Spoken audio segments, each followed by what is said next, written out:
Hi, it's Susan. Welcome back to my channel. I have a show and tell for you today. These are some distress spray leaf impressions.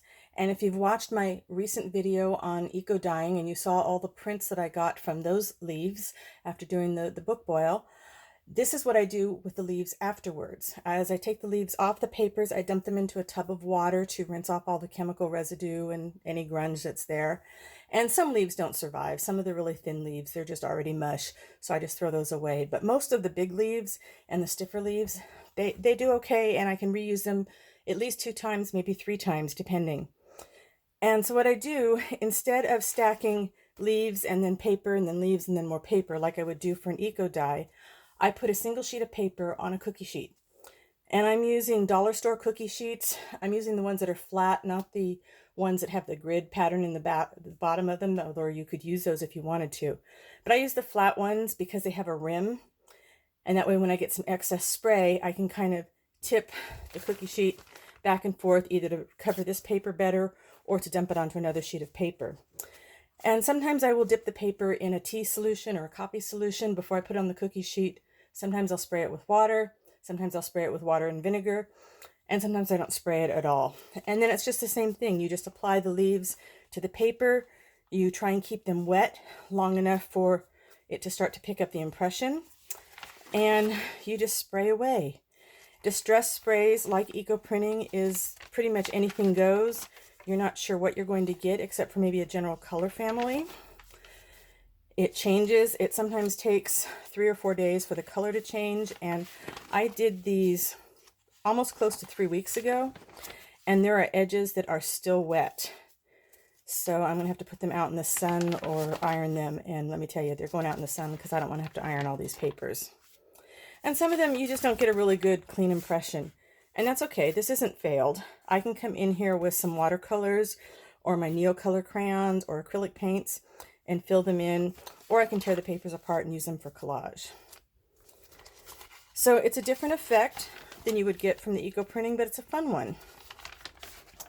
Sometimes there's so much ink rolling around in the cookie sheet that I'll just put a blank sheet of paper on another cookie sheet, and then I dump the ink over it, and I get something like this, which is a great journaling page to add in a blue journal. My redwoods did really nice with the distress sprays. I really like the way they came out. Grape leaves. Lots of white blotches here because there's not a complete, I don't have something pressing them down like I would if I was doing an eco dye. So there's a lot of air bubbles in there, but I'm okay. I kind of like that look. So you get something like this is blotchy, but you know, if you make an envelope out of this or something, you're not going to necessarily see all of that. Sort of looks like it's underwater. One of the ginormous grape leaves that my in-laws have. They have this old grapevine, and it gives me the best leaves for printing.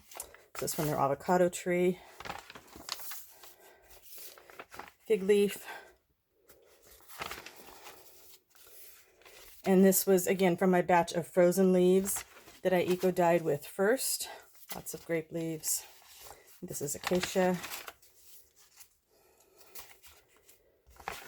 So I tried to get a lot of papers in the same color family so I could pick the best and scan them and put them in the shop, although those kits don't seem to be quite as popular. So, oh, look at that. Gosh, that's great grunge. Love that. But I got a couple of ideas of some other things that we can do with eco prints and distress spray leaf impressions. That would be probably an avocado leaf, but it could be a walnut leaf. Very grungy. Love this outside edges here. Wow. This is one of those things I always wish I knew what combination gave me that, because I would love to use that again in a mixed media piece.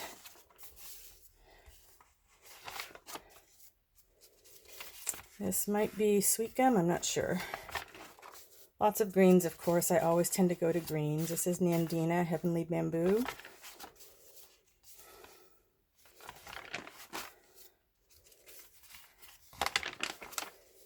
And these always wrinkle up, so they do need some ironing, although I'll put them back under some books again once I know that they are really dry. I just couldn't believe that the edges were still damp.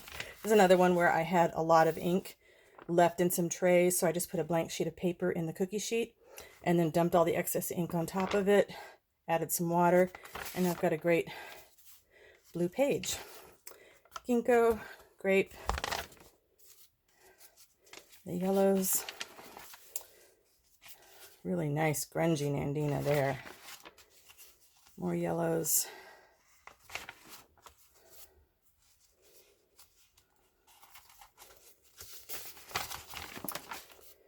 Whole page of ginkgos. Oh, this one's still wet.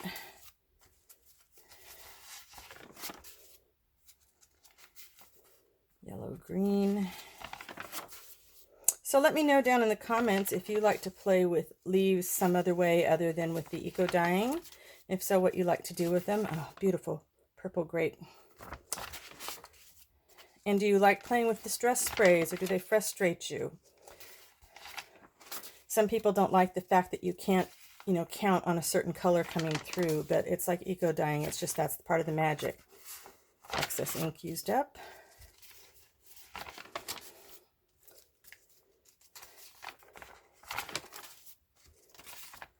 Purples and orange yellows. The edges are still so wet. Unbelievable. These were out on the deck in the sun for a couple hours after I did them, and then laying on the floor in the studio for about a week, and they are still damp. But I love them. I love the colors. I always include a few of these pages in my journals. The pages that don't have really good impressions, they make great either journal cards or envelopes, little flips. Fig and grape.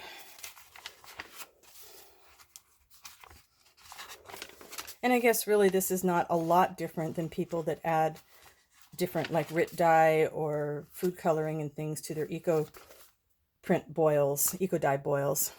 This is what happens when I add my walnut ink to the distress. It splits and does not give quite the effect. It's a little too grungy for me to use as a page like that, I think. I don't know, we'll see. But for some reason, the two inks don't play nicely together for me. I like this combination, the purple and the orange. I think I probably used Red Brick was the spray that got me this, and something else. Probably Red Brick and a yellow. So that's what I have for you today. Some distress spray leaf impressions that I first saw Jibid Neri do, and I was hooked after that. Thank you so much for watching. I will see you next time. Bye for now.